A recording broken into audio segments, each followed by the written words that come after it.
来，乡亲啊，继续来看这个当时火车摆尾冲撞到崩坑了后，第一通事情报案的影片嘛来现光咯。当时坐伫第7节的这个女乘客，伊卡互妈妈，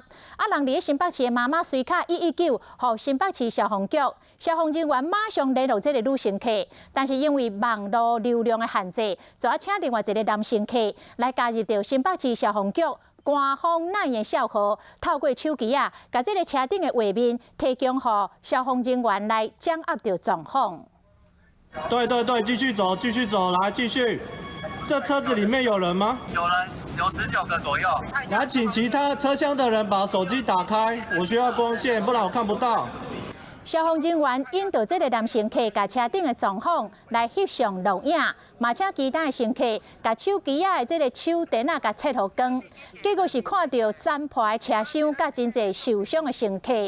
这消防人员架空指挥搜救，男乘客嘛甲这个崩坑甲这个车厢内底的画面提供给消防人员来了解这个现场的状况。新北市消防人员真感谢男乘客当时的行为，讲因的协助对这个救灾非常的重要。